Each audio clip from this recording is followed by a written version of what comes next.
we're into pulling out wire. So this gets to be fun. You got to strip a little bit off of each end at some point. So do you do it up front? Do you do one now and do one later? It's up to you.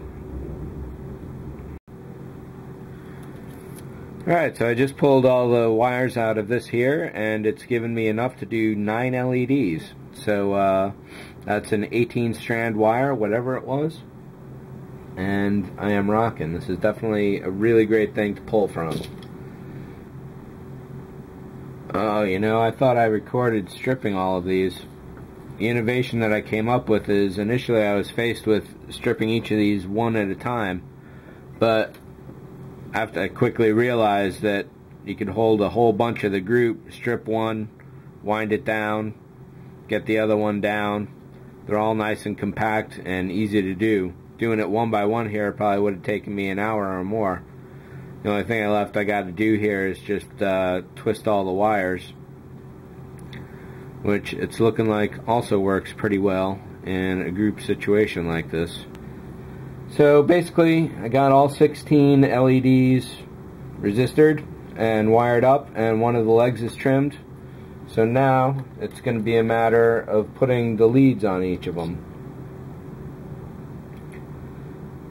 Now you'll notice that all the wire is different colors, and usually with wiring you want to stay fairly consistent with one color for positive and one color always is negative. In this case, because the wire is free, essentially, because it's an old printer port cable, I figure I can deal with a little complexity, because essentially I know what's going on in this kit, but someone else who comes along may not be able to figure out what's going on. And now that I'm looking at it, what I'm probably going to do, let me think. Well, let me wire a couple of these up. I'm leaning towards soldering every one as I go, because this is going to take up a lot of room real quick once these are wired. So I don't know if I mentioned it, but the only real trick here is to don't use, there are a couple same colors, so like there's 2 purples, 2 reds, looks like 2 blues, one with a white stripe down it, so they can be really similar. So as long as you don't use those colors on a given LED, you can pretty much track the path of the circuit.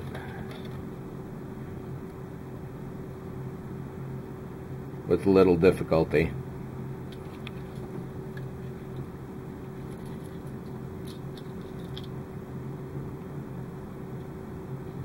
And if you happen to use, so like I just wired a blue on a negative, so I'm going to wire this blue on a negative,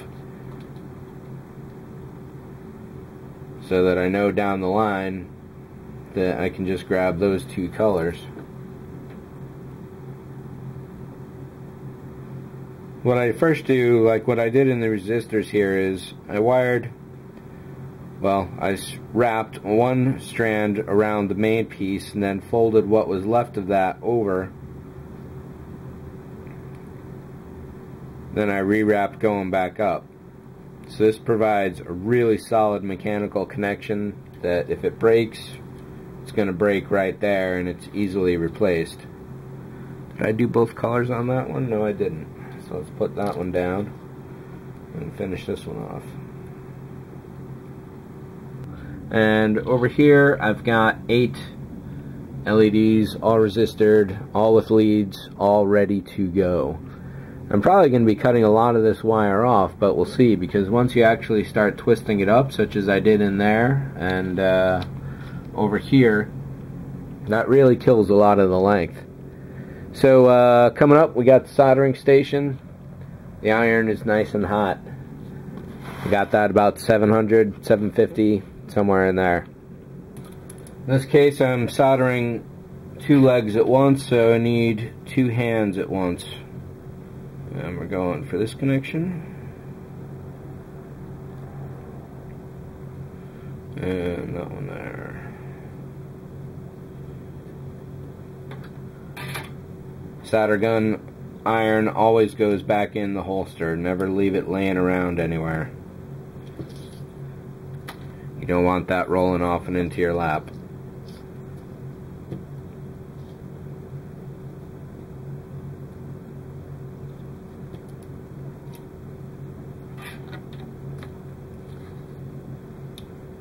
I got a little bit of loose wire here.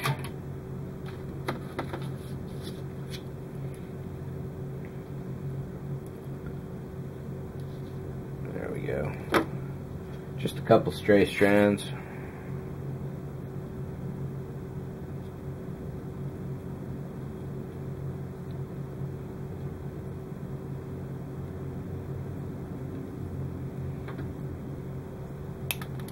So I'll trim that off, and now we got a relatively straight looking legs again off of this.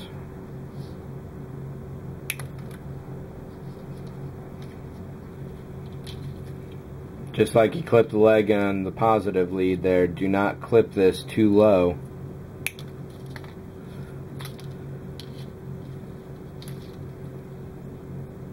When you do an assembly line situation like I just did for all this, the work definitely goes a hell of a lot faster.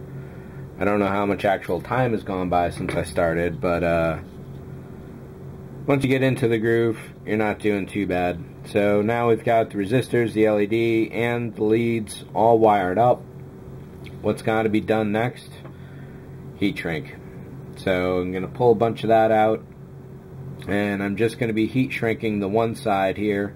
Don't necessarily need to do the second right now, but if it does, then we'll hit that later. I don't know if I've covered heat shrink at all much, really. But this is basically it. It comes in several different diameters. And basically it's just an insulator. So what you do is get the amount you want, trim off the rest. These are always useful for other jobs, so don't worry about trimming it all. And then just slide the shrink on and set it in place. I'm going to melt all these at once, or at least that's the plan.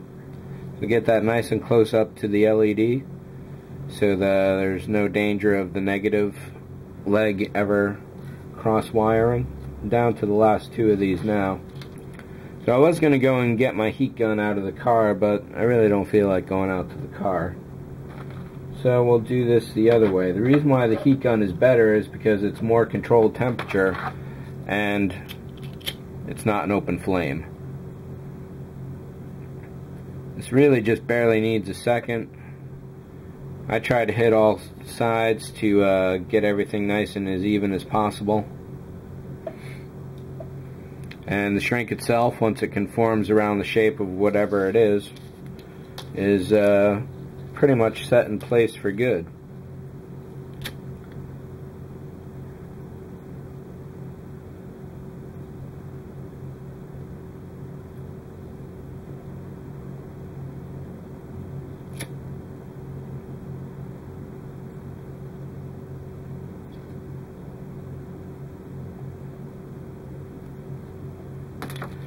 That's all of them.